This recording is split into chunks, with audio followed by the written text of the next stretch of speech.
Hello दोस्तों, Bhim army chief Chandrashekhar Azad काफी जल्दी में लग रहे हैं। वो बहुत जल्दबाजी में हैं। तमाम नेताओं से मुलाकात कर रहे हैं।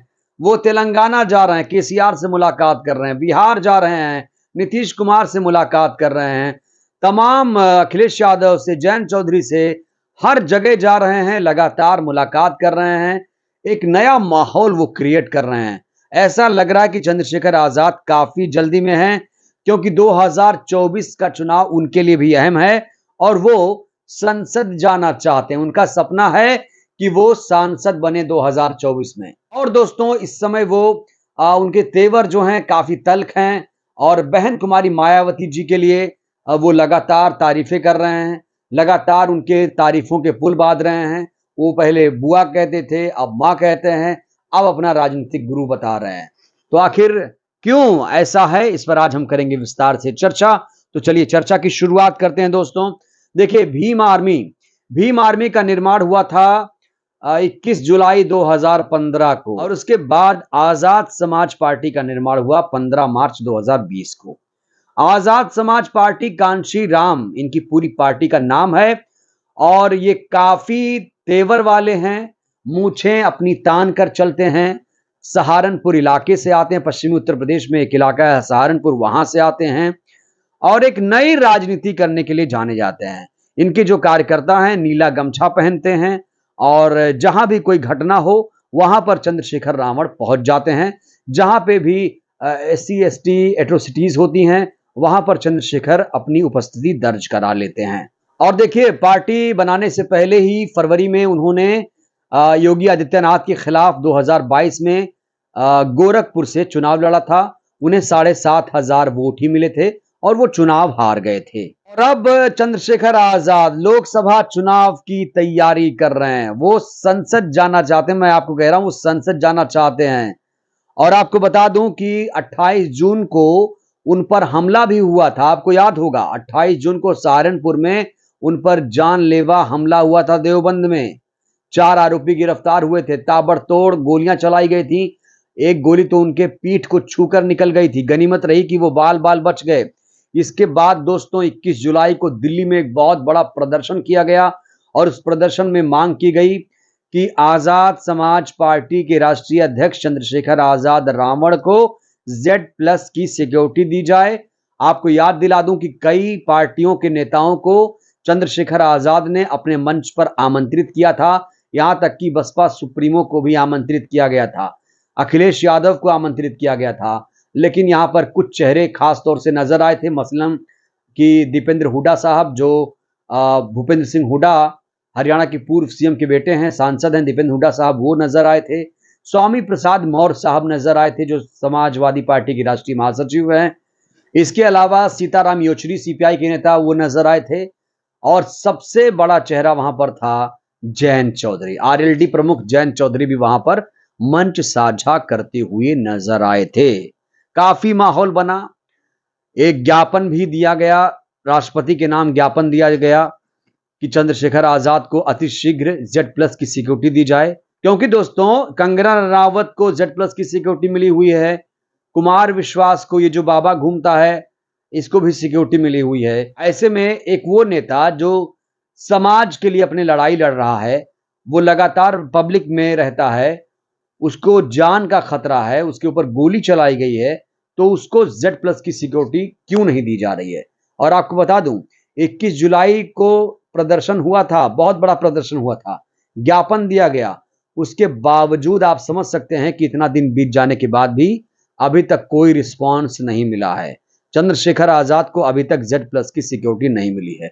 और हाँ, एक और अपडेट इसमें आपको याद दिला दूं कि जयंत चौधरी वहां पर पहुंचे थे।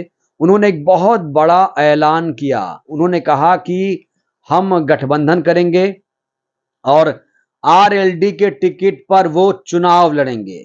ये भी तय हुआ कि वो सहारनपुर से चुनाव लड़ेंगे।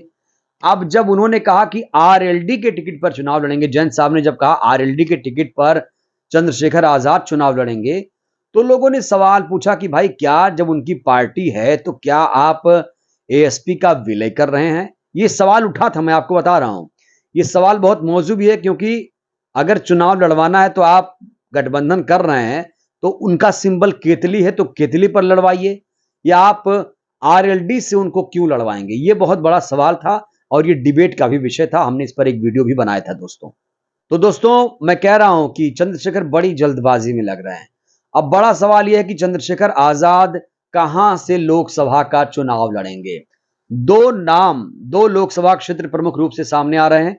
एक तो नगीना है और एक सहारनपुर। ये दोनों लोकसभा क्षेत्र मुरादाबाद मंडल के अंतर्गत आते हैं और मुरादाबाद की 5 लोकसभा सीटों को 2019 में बसपा ने जीता था। नगीना को भी बसपा ने जीता था और सहारनपुर को भी बसपा ने यहां पर जीत हासिल की थी।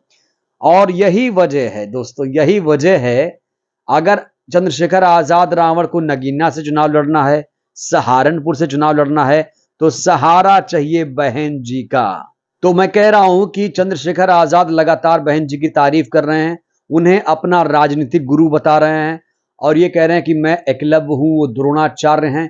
काफी भूरी भूरी प्रशंसा कर रहे हैं।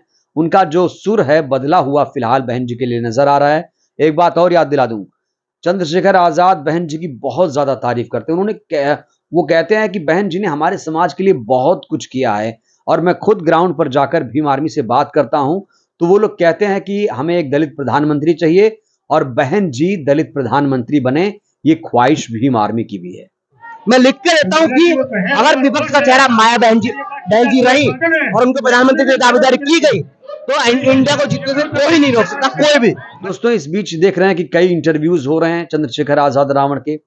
उनका एक इंटरव्यू हो रहा था जहां पर उन्होंने एंकरों से ये कहा कि आप लोग बहन जी से मेरी बात करवा दीजिए, मुलाकात करवा दीजिए, क्योंकि जब भी चंद्रशेखर का इंटरव्यू होता है उसमें पूछा जाता है कि आपकी बहन जी से मुलाकात हुई, आपकी बहन जी से फोन पर बात हुई, तो इसका जवाब मिलता है नहीं में। अभी तक 2015 से लेकर 2023 चल रहा है, अभी तक चंद्रशेखर आजाद की बहन जी से मुलाकात नहीं हुई। लेकिन चंद्रशेखर आजाद ने बहन जी के सामने अपने हाथ जरूर बढ़ा दिए हैं। अब बहन जी कब उन्हें माफ करती हैं? मैं माफ शब्द इसलिए इस्तेमाल कर रहा हूं क्योंकि बहन जी का एक तर्क है यहां पर कि जब बहुजन समाज पार्टी जिसे कांशीराम ने बनाया है तो चंद्रशेखर आजाद रावण ने मार्च 2020 में आजाद समाज पार्टी कांशीराम क्यों बनाई, इसी को लेकर सूत्र कह रहे हैं कि बहन जी नाराज हैं। लेकिन चंद्रशेखर बार बार कह रहे हैं कि वो अपनी पार्टी को चलाएंगे, अपनी पार्टी का किसी में विलय नहीं करेंगे, ना तो बसपा में और ना ही आरएलडी में। तो दोस्तों बिना बसपा के आप नगीना या फिर सहारनपुर नहीं जीत सकते।